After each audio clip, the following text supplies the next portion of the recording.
Hello and welcome back, ladies and gentlemen, to episode 39 of the Historical Humans podcast. My name's Justin Woods, and I'm joined today by my fellow co-hosts, Colum Coleman and Aaron Gilpin. And today we are traveling to the Middle East, talking law, talking politics, talking leadership. We are talking the inspiration for a lot of modern law. And That's what might right. that It can be? be only one man and one man only. Harambe. No. Hammurabi. We respect Harambe though. That is, R.I.P. that is what I said. That's Yeah, right. now Dated I'm memes. actually here. Dated memes. Let's do this. At least I'm Oh, actually here, Well, and the Pinkertons ain't got me again. woke up. yeah, Aaron has Woke up, returned Aaron. from the Pinkerton investigation. Yeah. Uh, hmm. Yes, chaos. today's All right. today's topic is Hammurabi. This is one of the rare times where we feature an actual individual as our podcast segment. Very rarely do we just focus on one person's life, but we think he's monumental enough to do that. Considering we still use him as an inspiration for our penal system, it's probably a pretty important person.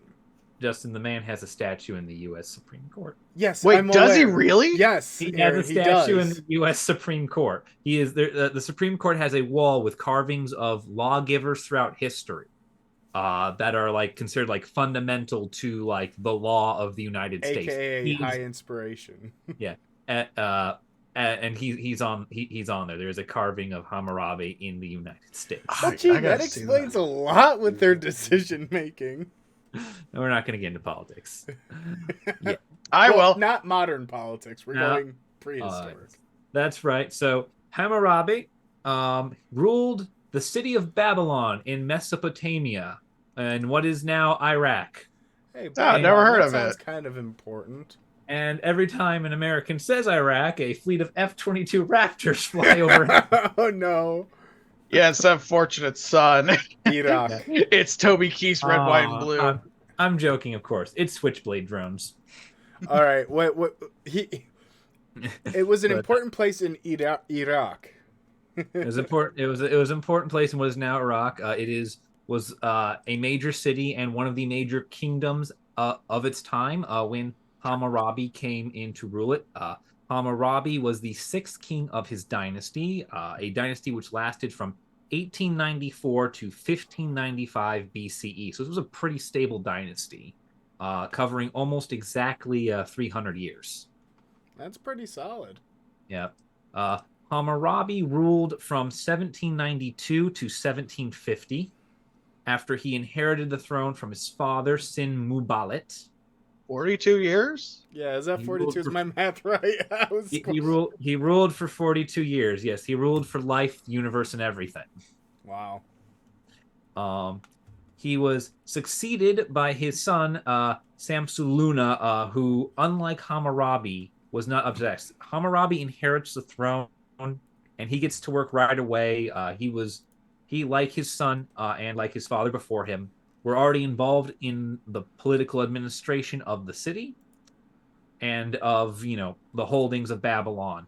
It's just Hammurabi was better at it than Samsuluna, and things kind of go wrong at the end of the reign, but for reasons that will become obvious over time. It's Hammurabi set his son up for failures. No. hilarious. No father has ever set their son up to fail. Yeah. Things get pretty bad. But the very interesting thing with Hammurabi, one of the first things you notice about him is his name. It's actually a rather unusual name. It's extremely strange, even for even for its time, even for what would be Babylonian culture. And that's because the name Hammurabi is a combination of two names, one Amorite and one Akkadian. Now, Amorite was the language of Hammurabi's family, because Hammurabi and his dynasty, they're a foreign dynasty in Babylon. They're not native Babylonians, they are foreigners. Ooh, drama. Yeah, the Amorites were a nomadic tribe from Syria. that had taken governance of Babylon. And Akkadian was the language spoken by the everyday Babylonians. So his name being a fusion was an attempt by the family to sort of, after about 100 years of rule, really integrate themselves into the population. Kind of generate that loyalty of like, he's one of you. Yeah, that's usually how that works. Yeah. Yeah. See, he's one of us, one of the people. My son is an American. I named him Banjo. The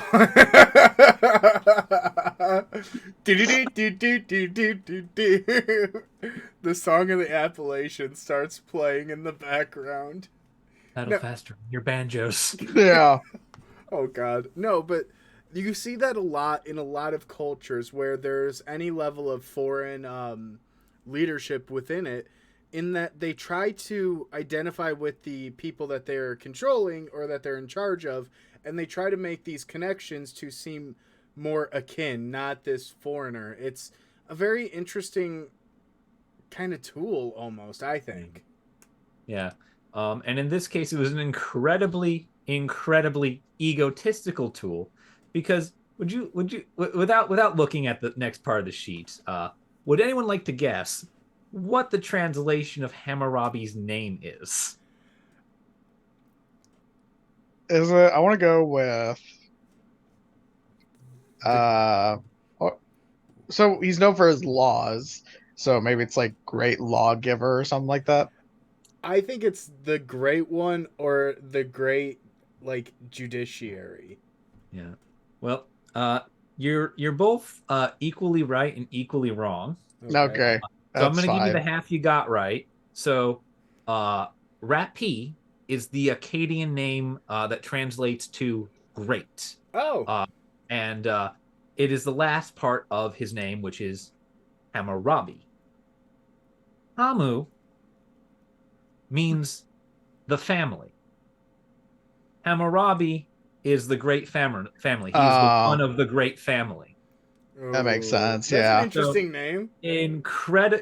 Incredibly egotistical. I am your ruler. I am the great family. Yeah, this is that just makes me think of those celebrity children's names, like Gwyneth Paltrow named her daughter Apple. Like, this is my child, the great family. He is one of the great family. I am the great family. Yeah, it's very much. This very much serves Hammurabi well, because he does like to position himself as sort of a father figure for all of Babylon. He does this several times throughout his reign, but in order for him to do that, he needs one thing: accomplishments. He's got to do great things, because he is claiming from birth to be a great man of a great house. Man, the dude just was born with like a full like beard, like fully formed face, saying, "I am great." Do you know what the annoying part is for me? Thank you for that General Akamine, Admiral General Akamine, or whatever that stupid movie was. Do you know what really annoys me about this, though, is even without talking about any of the things he's done, we clearly know that he was successful in the pure notion that we are talking about him today. He is not like El Nasir, the poor copper merchant that is forever enshrined in the Oriental Institute. Listen, Justin. He could have been Pyrrhus, a man who is famous for losing so many men in a single battle. He may as well have just retreated. I mean, honestly, even his like the man literally had no other, like, he could not sit still. He had to be fighting. He was there was no good enough. Oh, you're wrong about that. Hammurabi did not need to be fighting. Oh no, I meant Epirus. Oh yeah, Pyrrhus. Yeah, Pyrrhus. Yeah, Pyrrhus had problems. Pyrrhus, for those who don't know, was a Greek general who invented the term Pyrrhic victory, meaning I may as well have lost, because he would lose so many troops during his fights. He may as well have lost, even though he took the field. He would end up with so small an army afterwards. There's almost no modern comparable situations. Silence. Silence. I will not be Justin. political today. I will not be. I will send you to the land of the not Byzantines. It'll be your turn for the Pinkertons to come after you next. Oh no, not the Pinkertons. Yeah, Aaron made friends with them. All right, he's gonna send them after us. Oh no, re-education camp. Yeah. Anyway, Hammurabi does not need to wait long for his great accomplishments to come to him. For in 1792, the year he succeeds his father on the throne of Babylon, the kingdom of Larsa to the south along the Euphrates River invades and conquers the buffer state of Isin that allows it direct access to Babylonian territory. Now, Larsa controls the southern half of what is now known today as Babylonia. And under a existing chief who had been established during the reign of Hammurabi's father, a man by the name of Rim-Sin, Larsa has made itself known as something of a major power. It is Babylon's chief rival, and although it cannot directly take on Babylon, it is, however, able to pick off any and all Babylonian allies, assets, and vassals.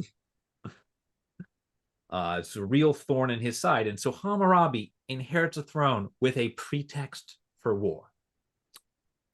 What does he do with this? He goes to war. Nothing. Oh? He does not march off to war for 5 years. And the reason for this is because when he takes the throne, Babylon is one of the major powers in Mesopotamia. All right, it's got a large military. It has a major population center. It is located in the most advantageous position on the Euphrates it could possibly have hoped for. And it controls 4 main cities: Babylon, Kish, Sippar, and Borsippa. However, its primary foreign policy is controlling the Euphrates River. And so for the first 5 years of his reign, he is consolidating all of his cities along this river to maintain control. Now, Larsa, on the other hand, is located downriver. It's at a major disadvantage against Babylon, and it's constantly trying to push Babylon out to gain advantage on that river. That's why it conquered Isin, to get closer to Babylon. But the river constantly changes course. So Hammurabi is taking his time and watching the river, because that is going to be his weapon in the wars against Larsa. Weapon? He doesn't need armies. He doesn't need metal. He doesn't need sword, steel, gold, any of that. He just needs the water. He's a water bender? You suddenly see like guitar. Yeah. Oh no, that's the 4 cities of Babylon, the 4 nations of the Avatar universe. Here we go. This man is using ecological warfare. I'm just curious because there's a lot of ways you could weaponize water, and I just, in my heart of hearts, I know it's not going to be a good thing, but I'm just curious as to what he does. So 1787, Hammurabi begins his campaign against Larsa. Now, Larsa has only gone to war with Isin during Hammurabi's reign at this point, right? It has only attacked and destroyed what was a neutral, independent state. It has not attacked Babylon. But the loss of Isin as a buffer state is something that the Babylonians find unacceptable. After all, they need breathing room. And like anyone who has ever said that in history, major atrocities follow. He begins his campaign in 1787 to control the Euphrates, and within that year, he conquers Uruk and Isin, which were 2 of the Isin cities that Larsa took. And, naturally, he liberates them into his empire. Yep, that's usually how Ah, it works. yeah. You are now Yeah. free from their empire. You Yep. freed us, not so much free, more like under new management. Yeah, Yep. exactly. Yep. Cities now under new And management. and the reason why these cities, which would have been border cities, fall in the first year of the campaign is because Hammurabi has also mastered the art of statecraft during these 5 years and has arranged with Larsa a defensive treaty against the nation of Elam, which was another major power that bordered Larsa to the east. It had been building itself up. It was a major threat. And in 1787, Larsa was convinced that it was at war with Elam and that Babylon was joining it against Elam. So it moved its armies to fight Elam. And then Hammurabi moved Babylon's armies to fight Larsa. The second the armies de-garrisoned from these cities, he attacked them. Oh, that's beautiful. Yeah, we'll join you to protect you against this threat. And you're unprotected. Yeah, because Larsa, being the southern Euphrates territory, really has only two major borders to concern itself with: Babylon in the north and Elam in the east. Babylon is completely surrounded by hostile territory of near equal power, so it doesn't matter to them which way the expansion goes. They have to keep their guard up on all corners at all times. So you gotta get an open shot at something if you're gonna win. It's They true, yeah. they can't reinforce from the north, east, or west. Their south army is all they have to march into Larsa.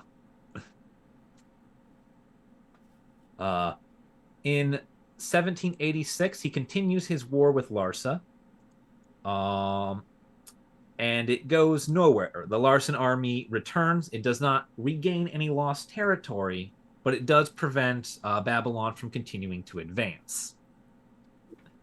And Babylon is going to shift its attention away from this war. There's no real peace treaty. There's no agreement. Both sides just kind of stop fighting and stare at each other along the new borders, much like they were in 1787.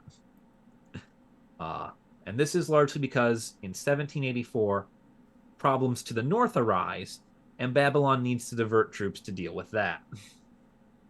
And the two powers are going to remain at peace for about 20 years. In fact, Babylon doesn't go to war again for 20 years.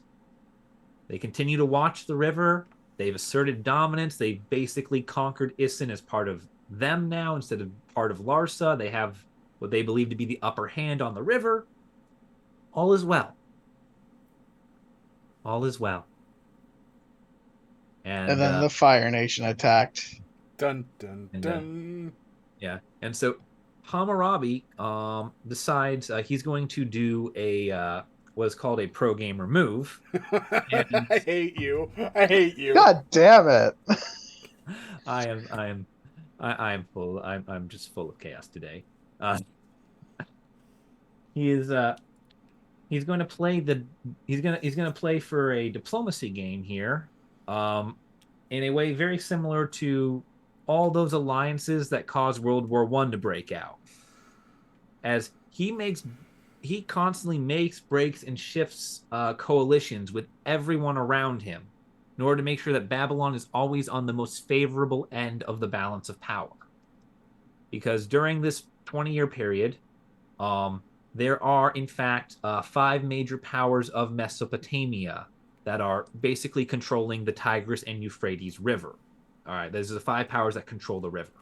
There are many other states that pop up, come in, come out, but those are either on the edges of Mesopotamia, not really controlling the river, or there's much smaller states that kind of exist as like somebody else's ally.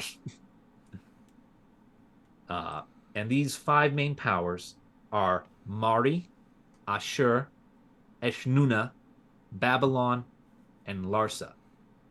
And he basically manages to constantly keep Babylon from being in an alliance that drags it into a war, or from being in a position where they don't have enough allies and look like an easy target for the war.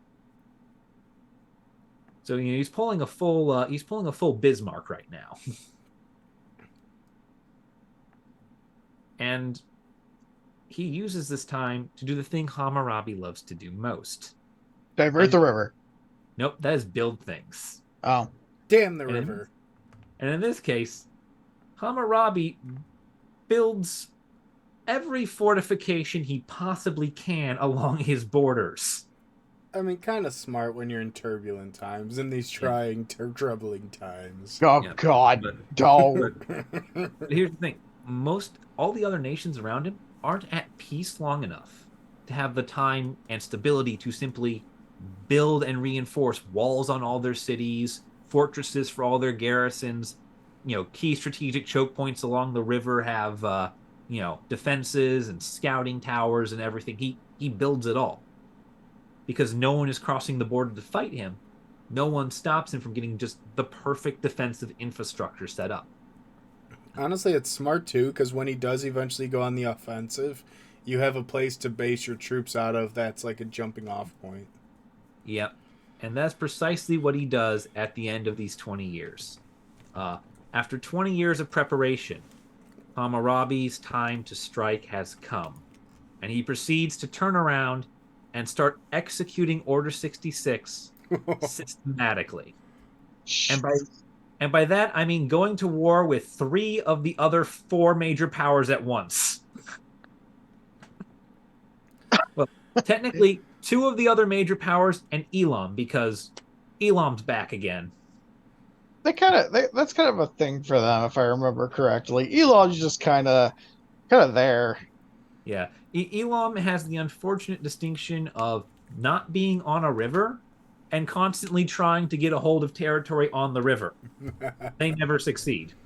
It's interesting, though, because it kind of gives you a hint into the idea of the power and the projection of power that Hammurabi had. If 3 different individual nations all decide to go to war against him at once. Yep. Well, here's the thing. They didn't do it individually. Elam and its 2 allies, Ashur and Eshnunna, the 2 of the other major powers of Mesopotamia, they enter into a military alliance to cut off Babylon from Iran, because these are the 3 powers that at present control are to the east of the Tigris River. They control access to these iron mines, and so they decide, you know what? Babylon is too powerful. They're too well fortified. They're getting too many good resources in. We need to barricade them up and prevent them from getting access to the necessary materials to keep building. So they form an alliance. They embargo Babylon, and war breaks out. It's 3-on-1, and Hammurabi's just like, that's a fair fight. Yeah, Yep. no. He's And like, that's not a fair fight. He's like, you guys need help. And in 1763, Hammurabi looks at the fortifications from Elam, Ashur, and Eshnunna, and then looks south at Larsa and sees an opening and proceeds to invade Larsa to loop around through Elam and start hitting them one by one. He's just like, yes. He pulls a full Belgium and just goes for it. This man really just gonna cut the marginal line in half right there. This man really was just like, yes, of course, these 3 other cities are my enemies. Let's go invade Larsa first. Yeah, he's just trying to collect all of the Infinity Stones. It's like a running joke for him, just to fuck with Larsa. Yeah. Well, to be fair, Gilpin is, I believe he may still be king of Larsa at this time. He might not be. He lives a long time as king, but he predates Hammurabi, and it's been 20 years. Hammurabi still hates Larsa. They hate him with a passion. And he goes into Larsa. This is where all that time he spends with all that infrastructure and, focusing that foreign policy solely on controlling his river pays off. Oh, no. It pays off. As he dams up the entirety of the Euphrates River, all its subsidiaries, all its tributaries, everything, all the water that flows into Babylon no longer flows out. Now, Larsa is downriver from Babylon, which means that all the water that Larsa depends on to survive is gone. And Hammurabi didn't even have to enter their territory to do it. Oh man, a remote victory royale, like that is beautiful. Yeah, yeah. I mean, awful because there are so many consequences to withholding water like that. Yeah. In 1760, it takes 3 years for Larsa to succumb. Wow. In 1760, Larsa gives in after being directly besieged for several months in that year. Larsa had water supplies. They were surrounded, but it's been 3 years since fresh water had flowed. They have no way of growing crops, and they still wait for and they still refuse to surrender until Hammurabi has literally encircled the city with soldiers and is threatening to burn it down. At that point, just a loose torch, a loose lantern, and Yeah. I don't think these people were necessarily building out of the abundant wooden forests that go along this incredibly unpredictable river. I'm thinking this is more of an adobe brick kind of city. Oh, so at least they'd be like fired bricks by the time the fire's done, right? Yeah, I don't know. It's pretty bad.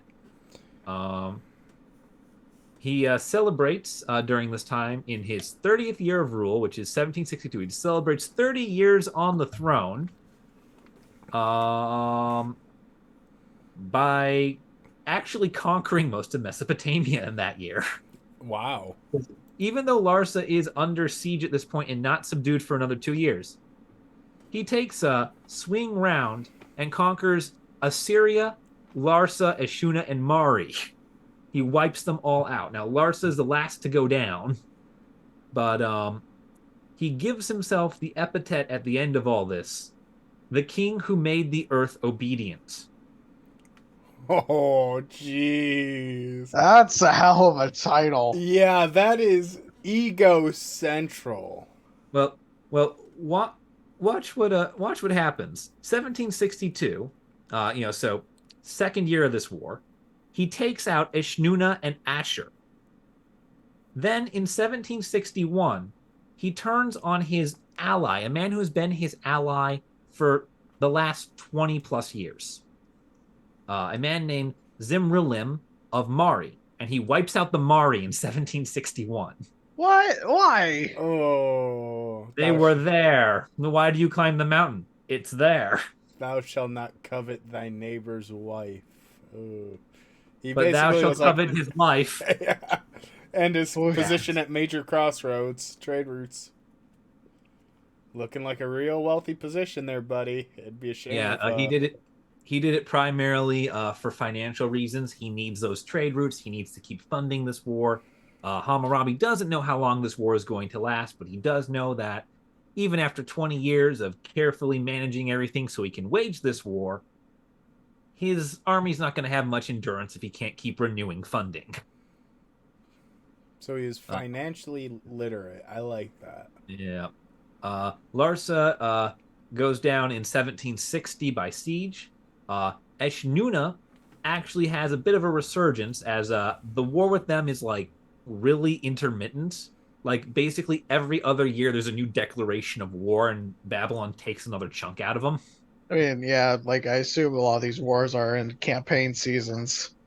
Well, not even that. Like basically he's at war with Eshnuna in like 1763. Then he's at war with them in 1762. Then he's at war with them in like 1759, and then he's at war with them in 1750. So it's like there's like they take whole years off. They just periodically just stop sending troops, and then they come back and wipe them out as soon as the guard's down. You thought. Yeah. So the last of the Ashuna fall in 1757. Well, actually, that's the final campaign in 1757.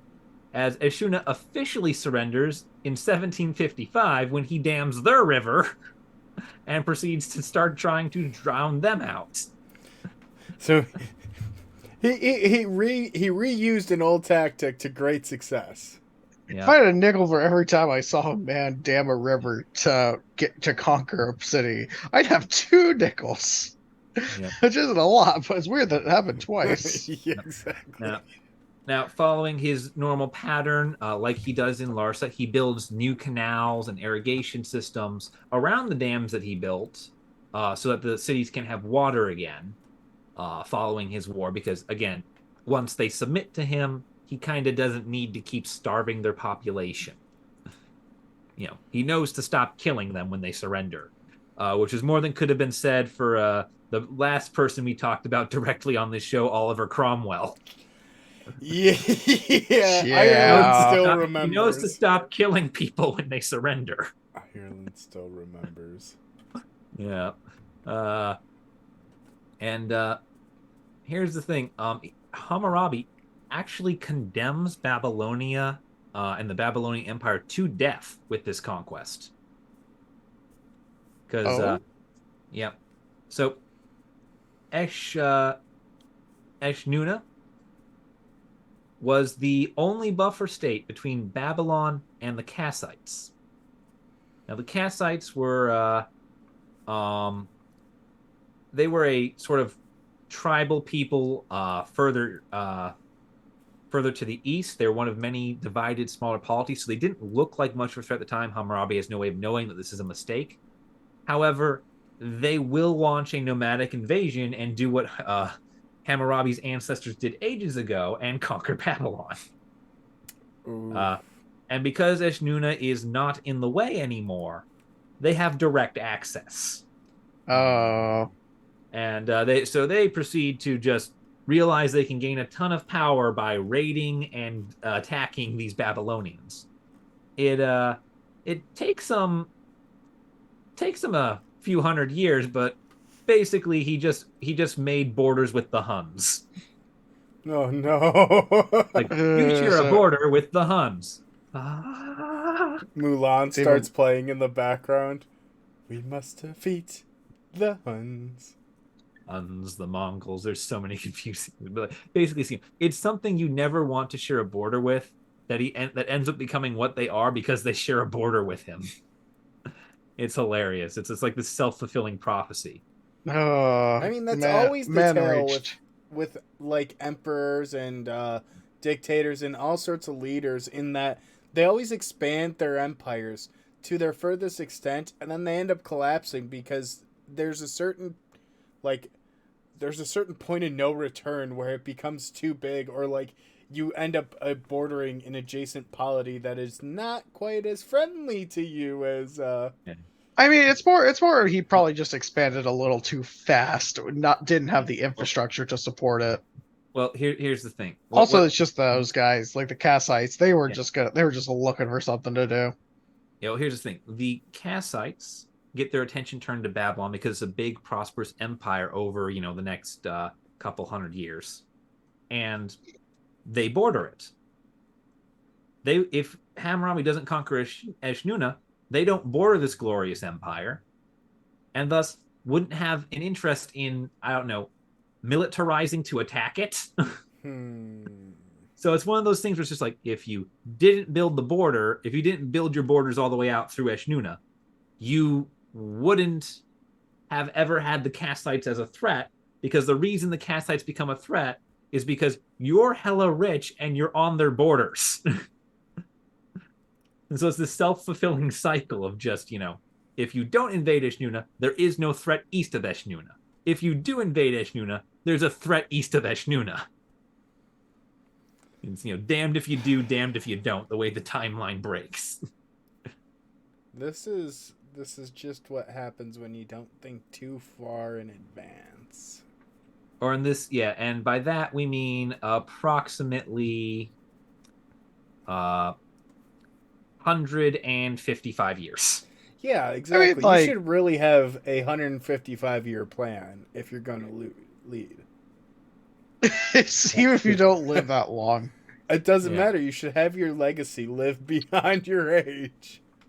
Yeah. Anyway, Hammurabi, he's an incredibly involved ruler once he gets a hold of all his territory, because he has conquered all of Mesopotamia. He is the ruler of Babylon. He is the ruler of all Babylonia.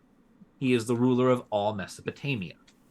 He controls the land between the rivers. Now, at this point in time, is he the first person to conquer this much land, or has there been rulers before that have conquered more? So there have been other empires, such as I believe the Sumerian one predates the Babylonian one. However, I don't think any of them, at least in the Middle East in Mesopotamia, have gotten quite as large as his to date at this point. This is definitely bigger than the Sumerian one. However, this is not the first territorial state to exist. Yeah, I didn't expect it because I know for a fact it's not the first empire. I just wondered if it was the largest up until this point. I do believe it is the largest, as Babylon, as the people Babylon is fighting are, I believe, the heirs of the Akkadian and the Sumerian empires, both of which would have comprised roughly half of what Babylonia takes over, or what Babylon takes over. Interesting. Yeah, because Babylon would have been, because like Ashur, I believe, would have been part of the Akkadian Empire, but Uruk would have been part of the Sumerian, I think. Yeah, Uruk so, and both Uruk and Ur. Yeah, so south of Babylon would have been the Sumerian Empire, and then north of it would have been the Akkadians. The Akkadians would have, I believe, held Babylon, and then in the successor state, Babylon becomes one of the major powers and wipes out the others. Speaking of which, I'm not sure if either of you two were aware, or any of the listeners at home, but on the University of Chicago, there's a free museum called the Oriental Institute that houses one of the largest Mesopotamian collections from all of these empires and societies. I figured that it's a good call out because that museum is awesome and it is free. Yeah, I do. Chicago? Yeah, free in Chicago. I like how that's the first word I repeat was free, but yes, it's on the University of Chicago. I mean, that's the important part. It's in Hyde Park, but it's awesome. It's an incredible collection. I want to go. Field trip. Yes. Yeah, we go in places. Yeah, but anyway, with Hammurabi himself, during the 20 years of peace and during the better part of a decade he has after he has conquered everything, we get to see what he's like as a ruler. And he's very, very personally involved. And on the one hand, this is great for him. It means that he is definitely the sort of man who can transition the Babylonian government from, was effectively city-state politics, where you're just ruling over one or two settlements very directly, very closely linked with each other, into what would be considered a territorial state, which is what we would consider a modern nation or an empire, where you are ruling from one place over places that you will probably have never visited. Also, the fact that you keep saying that he was a very involved ruler just makes me think he was the first, micromanager. He's the first Michael Scott. He was an incredible micromanager. This man refused to delegate. He put himself in charge of temple construction, agriculture, general public infrastructure, monumental great works, and revising the law code. This man just really did not want to give up any sort of control. I guess when you have ultimate control, you don't ever want to lose even a fraction of it. Yeah. I mean, only if you're a bad person. And here's the thing too. Because he's got this much of his hands on with it, he is the man who can reshape society because he's doing everything. The problem for this comes in with what happens when he dies, because he's been doing everything, which means that there isn't a lot of capable administrators. There's not a lot of connections to other parts of the realm that aren't via him. His successor doesn't have as much experience as him in statecraft because there's less state for anyone who isn't Hammurabi to craft, despite there being far more territory to deal with. See, I thought you were going to say, like, he left a very efficient and well-optimized system of bureaucrats and bureaucracy that help run a well-oiled machine. No, what he did was he standardized and reformed the existing sets of laws and infrastructures. So basically, he set up building massive temples, mostly to Marduk, the patron deity of Babylon. He set out with building a bunch of canals and irrigation systems, basically so that he could ensure that no matter what happened, his empire could feed itself. If there's a drought in Larsa, then grain from Asher can come in and feed them. Which is a really important thing, and I know people that play city survival games in the modern day can attest to the importance of making sure you can feed your populations. You've been playing Banished again. Yes, religiously. Yes. Jesus. Man, the Steam pings from this man they're worse than yours, Aaron. Yeah. I thought mine were bad. This bad. Yeah, but he focuses on building so many of these things and on reforming the law code, and he does so much with this that he's actually shapes the next 1,000 years of history for Mesopotamia. He shifts the focus northward, away from the traditional centers of power with places like Sumeria, which were further south. The power of Mesopotamia is in the north now, and it will stay there for 1,000 years, which is long after his dynasty goes, because it gives out about 1.5 centuries after him. He in fact does so much to reform laws and standardize legal codes over this mess of an empire, because he's conquered about 6 states at least at this point. Yeah, for sure. That he is depicted in the U.S. Supreme Court. Yeah, that's still weird to me. Yeah, I'm not surprised. Yeah, I am. The south wall of the U.S. Supreme Court has a series of statues and depictions of basically what they would consider their precedent. All the lawgivers from history that they consider have made and reformed laws up to the point of the founding of the Supreme Court and the Constitution of the United States. I hope Draco's not in there. Oh no, probably not.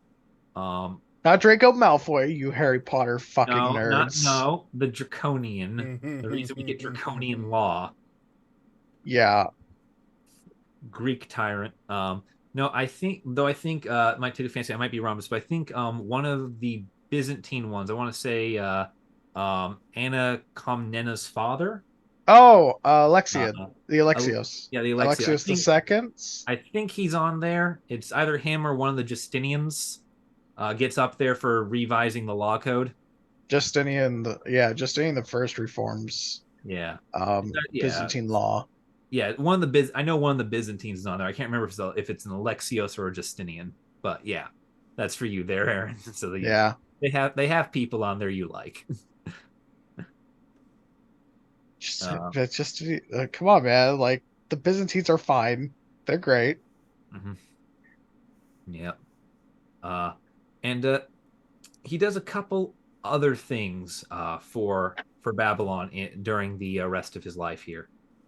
Number one, he does something that most of the other kings before him, especially in the successor states and in Babylon and all this stuff, everybody's conquered, he does something that none of them really done before. He refuses deification while living. Oh gee, come on! That's such a ploy. It's no, guys, don't worship me yet. Not once did he refuse the crown. Not twice did he refuse the crown, but 3 times did he refuse the crown. Well, here's the thing. In the tradition of Mesopotamia at the time, is when a king wins a military victory, they are considered a god, and they are typically deified as part of their equivalent of, say, a Roman triumph would be the deification of their king, because, God alone grants victory in war. He didn't really agree with this. And he wanted to create a new concept of kingship, in that the king, instead of being a god themselves, is more a messenger from the gods. Since as a king, even if he was deified, he would still have to kneel before Marduk, a god, and all the others in the pantheon. So since he is still lesser, why bother deifying myself? Well, I still have to pretend I'm less than these people. So he sets it up so that kings are deified upon death. And in life, what they do and what they bring are messages from the gods. That way, if he ever screws up, he can blame a priest or claim there's been a misinterpretation or a change in divine will. Because people make mistakes. Gods, not so much. Yeah. So he's building a failsafe should anything go wrong for him during his life. This man built an empire on breaking alliances and convincing people repeatedly he could be trusted after doing so. Honestly, this man's charisma must have been through the roof. Like, he was rolling high on some of these man. checks. Yeah, this man. This man's charisma was definitely not his dump stat. Yeah. And because it's Hammurabi himself who does this, it sets such a precedent that it makes deifying someone while they're alive seem barbaric, uncouth, and foreign. Looking at you, Egypt. Mesopotamia immediately starts looking down on Egypt having god kings. Yeah, it's pretty hilarious. And this concept of kingship will persist up through Hellenistic times when Alexander the Great shows up. Because Alexander the Great says, no, I am a god, I am a son of a god, I am a son of a king, I am a king, I am a shah, a sheik, a emperor, I am all things, and you will not tell me no. And so Alexander the Great ends this tradition after it persists for approximately 1,400 years. Like I said, the man controlled the destiny of this region for about a millennia. Wow. And then another dude shows up and does the exact same thing. Basically. Hate how that happens, honestly. Yeah. We basically go. It basically goes Gilgamesh, Hammurabi, Alexander. And a partridge in a pear tree. Oh, hang on, I'll get that down for you. Oh no!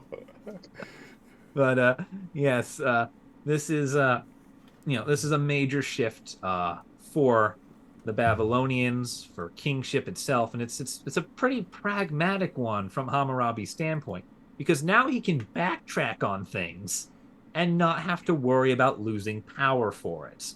This man really was one of the first politicians out there. Yeah. Using at least the ones that we got a written record for. Well, we hail Cicero as the world's greatest statesman, but Hammurabi definitely gives a run for the money there. Oh my God, is Cicero on there with him? No, Cicero wasn't a lawgiver. Cicero was a public defendant. So he's not in there with the. He did not write a law code. It's only on the Supreme Court. It's only people who wrote major law codes. Okay. So because I guess I have some bones to pick with Cicero. I like Cicero. Listen, it's not so much. It's mostly petty. It's nothing like serious. Yeah. It's mostly petty. I figured as much. You're one of the people who goes after him for polishing up his written versions of his speech, so he looks like he's a better lawyer than he is. Literally, the man just quite like. Nice. He's like, oh wait a minute, this would have been much better if I said this. Yeah. And so after doing all these things, we do come back to his key failure, which is that he fails to establish this effective bureaucracy to, run this new empire. Because he's so used to doing everything himself, and because he is such a made man that he can basically perform a George Washington and basically say, because I did it this way, everyone now must do it this way, and no one was willing to break that tradition for centuries. He's able to constantly just run from one corner of his empire to another and solve all the problems. Can he fix it? Hammurabi. Yes, he can. Yep. Christ.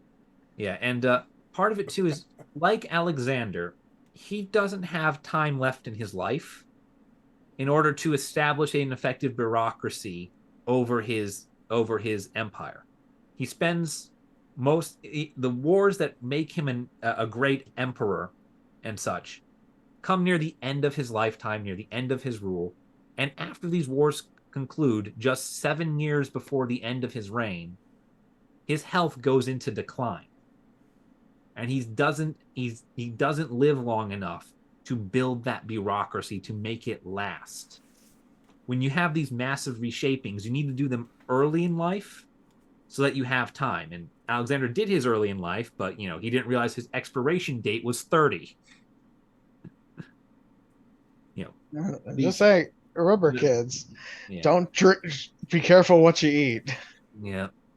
Or drink, depending on if it's No, no, no. poisoned. Don't drink and conquer, kids. I tend to be of the mindset that years of war and years of conquering and like battle, I imagine that doesn't have the best impact to someone's health.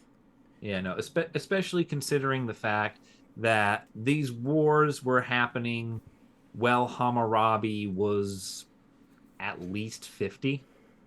Oof. So, he is not a young warrior on battle.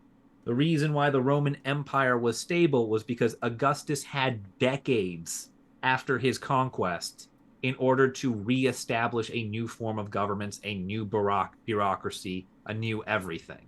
Yeah, he was like 70 by the time he died. Yeah, he was 70 by the time he died, and he was less than 30 by the time he conquered everything. Yeah. So it was, major differences. Whereas in this case, Hammurabi has 7 years to take a series of recently conquered states, most of whom are currently experiencing an ecological disaster because of him, and turn them into something that is going to be compliant, efficient, and effective. Oh yeah, I guess. Yeah, I guess that. He broke all the rivers in Mesopotamia. Didn't think that far ahead, I guess, did he? At some of them in more than one place. I just think he was being creative. Why is the river doing this? Remember that it's like advisor. Why are the rivers doing this? Hey, remember that time you dammed the river? He's like, shit, not again. Ooh, I forgot you mentioned that. Yep. And this lack of an effective bureaucracy causes a deterioration of the Babylonian Empire after his death. It goes into decline immediately after the man kicks it. That's because his son Samsaluna loses Larsa to revolt almost as soon as he gets the throne. Hammurabi goes in the grave, and Larsa declares independence. Jeez. Because nice. Because Rimsin over there really still don't like Hammurabi, still don't like Babylonia. They remember what Babylon did. They really go after him. And honestly, Hammurabi's greatest weakness with this failure of bureaucracy is he gives these laws, he builds this infrastructure, but he doesn't set up a long-term means of supporting it, which means that all his works begin to go into disrepair and decline because there is no, Department of Public Safety or anything set up to, manage them. No Bronze Age OSHA for him to have guidelines. Yes, this iron mine is not up to compliance. There's nothing. There's no Department of Transportation to maintain the roads. No Department of Agriculture to make sure that all the aqueducts and irrigation systems and dams are all actually doing what they're supposed to do and not, I don't know, causing more ecological disasters that will in turn induce cities to revolt. I'm gonna die here. Let's go have a stroke. Go have a stroke for a minute. Bye, everybody. That's okay. There's none of that. So even though his dynasty lasts for another 150 years, it goes into decline right after immediately after the golden age that was his rule. Naturally. Which 40-year golden age, not that bad. But I think we should talk about what truly lasted and what truly stood the test of time. And one of the reasons I think he's honestly revered to this day. Yeah, to be fair. Yeah. Hammurabi's code of laws, the reason why he is considered such a great king. Oh god. These things you can actually read through them. There's several free versions out there on the internet. If you want to give them a gander, it's not the most interesting thing, but it's kind of fun to see the nature of how they're worded and just how direct these laws are on things. Because it's basically states crime and then states punishment for crime with a tier list based on your social standing. It's like, for example, man murders slave. He shall pay the value of the slave in full immediately. Man murders pleb. Man shall lose his hand. Man murders noble. Man shall be murdered. God damn it, even this early on, classism exists. This is hilariously classist, yes. But it's also the origin of the saying an eye for an eye, because it quite literally was the code of law. If you took something from someone, you usually had to give that in return. Yeah. And these laws, they are recorded to us on clay tablets, but they survive best in a large stone stele that is now on display at the Louvre in Paris. God damn it, the French. We're not shitting on the British Museum this time, but the Louvre. They have the Rosetta Stone and this? To be fair, honestly, they need to have some AC in there. Honestly, I'd say thank Napoleon, but this thing was discovered in Susa in 1901. Oh. During the excavations of a temple of Marduk, which is the patron deity of Babylon. This would have been one of the temples that Hammurabi commissioned, as Marduk and Susa are not exactly neighbors. Jeez. But they were made neighbors after a while. Now play nice. So, and this stele is the principal source for these codes of laws. It's the most complete version that we have. The rest that we do have for it were, again, clay tablets, which were just smaller versions. Like, it's the equivalent of saying, I have, several pages of this book, as opposed to here's the entire SparkNotes summary of the book. 3 pages here, 2 pages there, or the entire summary. I just imagine, like, Hammurabi's like, won't you be my neighbor? That wasn't a question. Oh no. Mr. Rogers goes on a rampage. Yeah. You will be my neighbor. Oh, yeah. No. So the stele has a very interesting depiction. So remember how we talked about how Hammurabi refused to have himself declared a god? Oh my god, is it going to be him as a god? And rather had himself depicted as the mouthpiece of a god? Well, the stele shows Hammurabi receiving the laws from the god Shamesh, god of the sun, god of justice. The Shamesh is seated on high, handing these laws down to Hammurabi as divine word, which is a great way of saying don't question the law, because you're not just arguing a legal precedent, you're arguing God. How biblical. Yeah. Yeah, was he standing on a mountain when that was happening, or? It's not entirely clear. Was there a Jewish man there next to? No. That's. Hammurabi was bearded at the time, right? I believe so. The text is in Akkadian. So it is a text meant to be read by people, rather than if it were, say, in Amorite, a text meant to just sort of show off to the ruling family. So would they have mounted these places, like these, like, would they have been like public, like you said, they would have been read. So would they have been like in front of a temple and like city centers? Yeah. So the way temples work is you have an altar outside for sacrifices and divine readings. Then you have the rooms of the temple in back for essentially storing things like, offerings, treasures, things like that. this would have been, I don't know if it would have been in or out, but it would have at least been visible from the doorway of the temple. So no more arguing about what's law. You just like, all right, let's just go to the temple. Here it says you're losing a hand. Yep. Yeah. So, so it contains 300 codified laws, of which 282 remain intact enough to be legible. That's impressive. Yeah, that That's really actually impressive. is. That's a good percentage.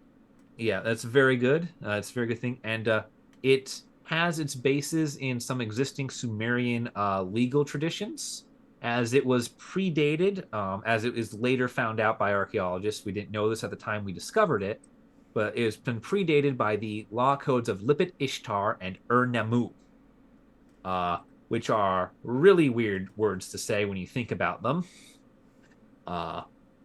And part of why Hammurabi is so revered is because when this was first discovered, this was actually the oldest written law code in known history. And thus it was hailed as the first law code in human history. Interesting. So the very first written... It was not the very first written, but when we discovered it in 1901, it was the oldest known. And as such, it got a lot of acclaim. And in recent years, some people have been trying to say it's not special. Hammurabi wasn't special. We shouldn't really care about him. And it's like, he conquered all of Mesopotamia in like 5 years. I think he was special. Look, he wasn't that special, okay? Yeah. Anyway, these laws include almost every subject under the sun. All right, you have laws about property, injury, malpractice, agriculture, family law, which I know is a favorite of lawyers, building codes, and economic trade. That's right. He had a fucking building code in his laws about building standards. So there's your ye old OSHA. Yeah. Basically, if someone builds something for you and it fails due to a fault in the construction, that person must come and rebuild it for you at their own expense. Beautiful. How would they tell? Beautiful. How would they be able to tell? That's where you get lawyers. Hey there, Hezekiah.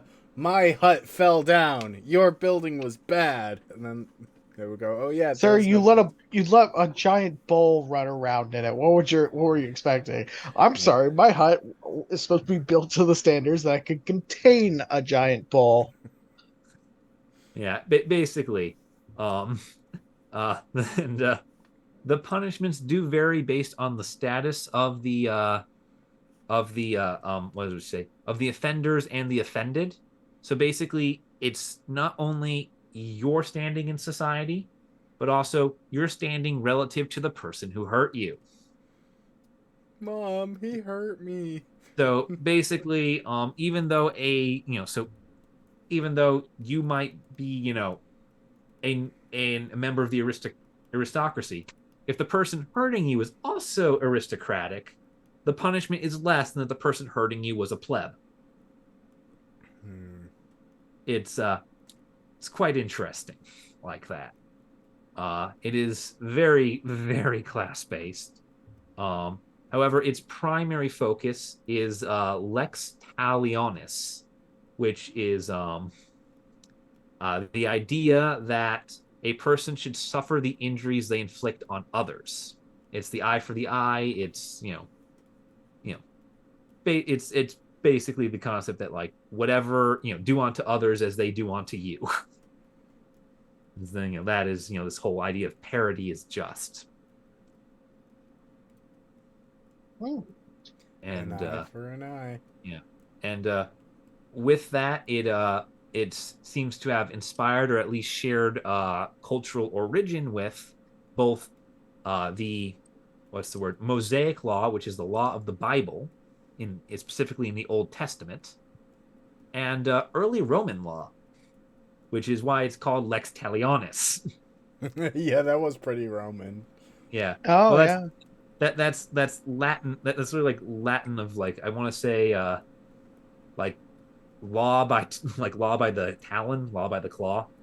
Oh yeah. Law by the claw, but there ain't no law when you're No. It's law by the claw. When you go back to Toy Story 1. the claw.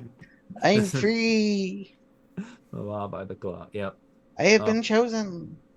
yes. Oh, Please stop doing that correctly. Please stop doing that voice correctly for everyone's sake.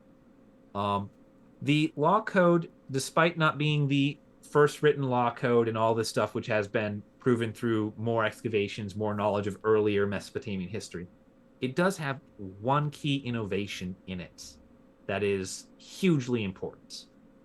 And that is it bans a lot of tribalistic practices that exist in previous law codes, such as those of Lipit Ishtar and Ur-Nammu. It outright refuses to recognize things like blood feuds, private retribution. So all this, eye for an eye stuff, you have to go before a court and prove it before the other guy loses his eye. And finally, it bans a military raiding practice known as marriage by capture, also known as how the first Romans got married.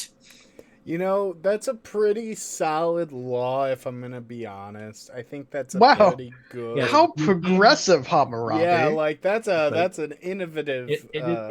Well, it is the first time this law is ever written. I imagine that this one caused like shockwaves. Like, it's the whole thing is like you cannot go into a neighboring polity, abduct someone, and make them your wife. But check out this cute Greek femboy I got. No, don't bring my femboys into it. Shut up. It's like, oh, that's okay. That's your husband. It only says wives, not husbands. It's reverse sexism. Oh my god. I just seriously though, I wonder how many marriages this immediately like invalidated. Oh, it didn't invalidate any. I don't believe it invalidated existing marriages. I know it probably kept them in law, but I wonder how many in theory would have been of like, all the people looking at their wives from the neighboring polity going. Well, Justin, Hammurabi did conquer about 6 or 7 nations. Yeah. With a massive army he spent over 2 decades building. So. Yeah. There's a few other things it does. Another key innovation is it is still the earliest known existence of a person being considered innocent until proven guilty. Hence the ban on private retribution and taking the eye out before someone has gone to court over whether or not they should lose that eye. Wow. That's actually that. I think that's a lot of what the U.S. borrows. Yeah. Like that is something that we get from Hammurabi's law code. All subsequent law codes really get this idea that no, you have to provide evidence and testimony that this is in fact the person who did the thing to you before we get the torches and pitchforks. Guilty until proven innocent. Yep. All that stuff. And I just like to imagine like a bunch of like Babylonian conservatives were screaming like, he's gone woke. Oh no. Are you telling me they get to be innocent before they have to be proven guilty? Yeah, what is take this? The eyes out first? It's the stoning from the Life of Brian where they don't even want to wait for the announcement of what he's guilty of. They want to start throwing the rocks. Oh. Yeah. But there is one more key thing with this law code, and that is like modern museums, it came with its own mission statement. It is written on the law code under the sort of part where it's, Hammurabi, received these laws from the god Shamesh, blah, blah, blah, blah, explaining the divine origins, which gets you out of a lot of trouble with people questioning the law. Under that is written that these laws, this law code is presented to prevent the strong from oppressing the weak and to see that justice is done to widows and to orphans. Because with the tribal law bullshit that came before, basically you needed some guy in order to exist legally.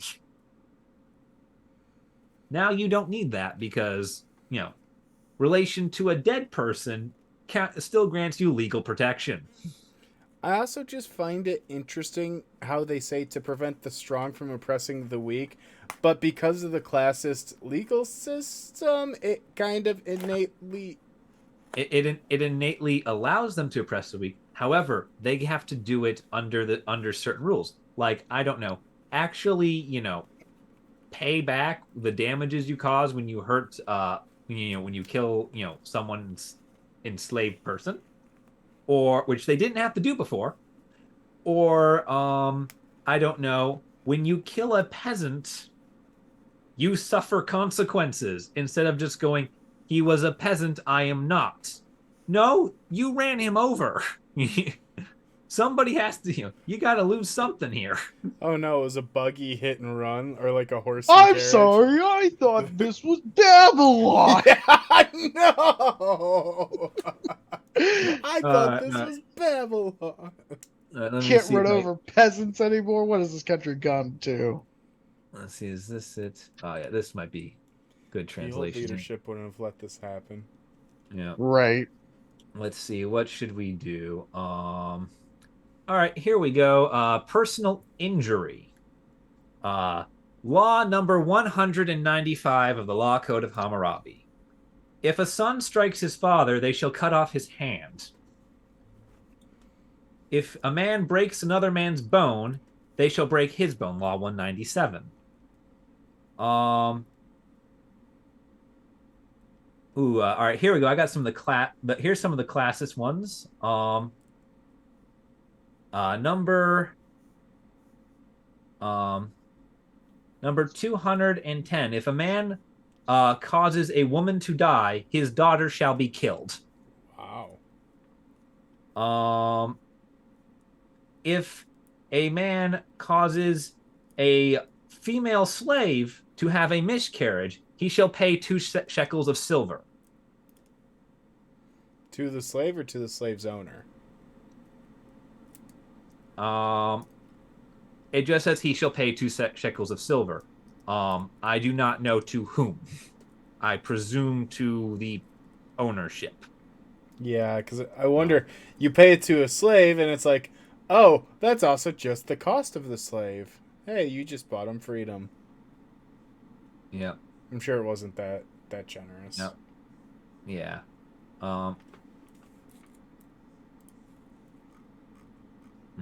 Let's see. There's basically, yeah, it's different purchasing and different prices for things. The best, I believe, is malpractice.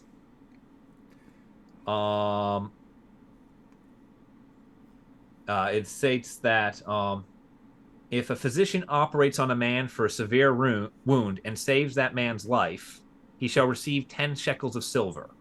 If that man is a plebeian, he shall receive 5 shekels instead. If that man is a slave, the owner shall pay 2 shekels. If a physician operates on a man for a severe wound and causes the man's death, they shall cut off the physician's hand. Oh my God. If the physician operates on a slave for a severe wound and causes his death, he shall restore a slave of equal value. Law Code of Hammurabi, numbers 215 to 219. Also, I hate how it says restore. That makes it sound like it really is a piece of property and not like a human. Justin, I mean, it's slavery. I know. Justin, the year is like I'm aware. 1750 BCE. This is 3,700 years ago. We're gonna repair that. All right. Yeah, there's so much not good going on right here, but this is, as we stated, far more progressive than anything else, and it is far more comprehensive too, as it talks about anything and everything, including wage disputes. Wow. Hard to get that, my guy. Unionization in Babylonia. There's a lot going on here. Babylon. Well, there are a number of protections for people who say are heirees and suffer property damage, including a number of circumstances in which it is in fact the hiree's fault. Really? Yeah. For example, if a man hires an animal and a beast kills it in an open field, the loss falls on the owner of the beast and not the man who hired it, as it is basically, an act of God. I've Right? had that. I've been Yeah. had that declared for something that happened to me in a car accident once. An act Yeah. of God. Yeah. Um, yeah. Um, There's a lot. Jeez, I didn't. yeah. Yeah. However, if the ox dies due to the man's carelessness, then is on the man who hired the ox to restore one of value.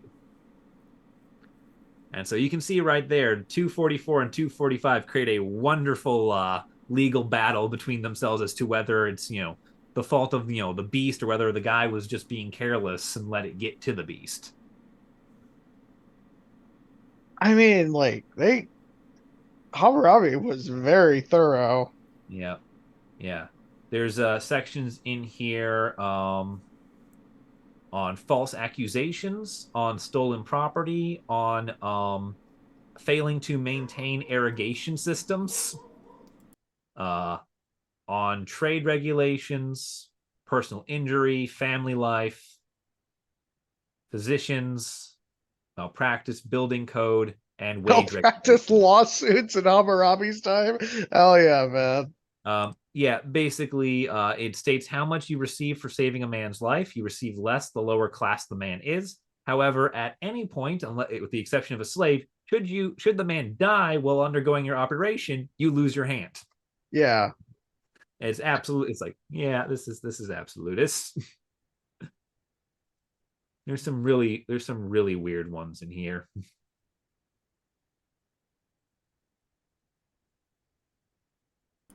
But yeah, I think that should be a good point for us to wrap up. We went over a couple of the laws, got to Yeah. talk about Hammurabi himself, and yeah. And The and just man, the one myth, last the law legend. before we log off. One last law for the final end of the podcast because I want to hear your reactions to this one because this is one of the most fun ones in here, and I think your guys' relationship both with religion and with the sheer misogyny of this one is going to be fun. um, Law 110 of the Law Code of Hammurabi states: if a priestess who is not living in a convent opens a wine shop or enters a wine shop for a drink, they shall burn that woman. Drinking wine as a woman who is a priestess but is not living in a nunnery is punishable by burning alive. I just feel like that would have a negative effect on a lot of middle-aged women, and yeah. It's like, Listen, let the ladies get drunk once in a while. Yeah, get a little wine drunk. here's the thing. Here's the thing. This law highly implies that if the winery is part of a convent, it is perfectly acceptable for the nuns to own a winery. Well, think of it this way: a lot of brewing traditions in Europe came from medieval monks. So Yeah. But it is illegal for them to do it if there's only one of them, which means you must go in groups. Flock of nuns. okay, no, that's not. That's that- just common sense. Yeah, You don't that's go women drinking saying by the yourself. It's illegal to drink alone as a female priest, but only if you're alone, which is what the law implies. Yeah, so they just got to go in a group. It's called brunch. Oh no, they're getting mimosa wasted. See, this is a fun law because it implies that it's only a crime if you do it by yourself. Yeah, it's a Drinking fun law alone is that a ends with you crime. getting burned at the stake if it's by yourself. Well, here's the thing. Imagine if that applied to other crimes. Bank robbery is an executable offense unless there's more than one bank robber. Think about that. So maybe Here's they the just want you logic to of be. 110. Maybe they just want you to be more successful then, because it's like, The the three of us, let's go do it, because then the punishment will be lessened for all three for the same crime. Yeah. Yeah. All right. So if we're gonna if we're gonna sign off now, I'd like for everyone in YouTube land, if you're watching us there, to please comment. We are the 110 to know that you made it to the end of the video. All right. Also, go check out some of the Hammurabi Code laws. Those, I'm sure you'll find something fun. It's a fun Yeah. Tell read. us your favorite. Yeah. But thank you guys for watching, and be sure to check out our next episode in 2 weeks. Thank you guys for watching.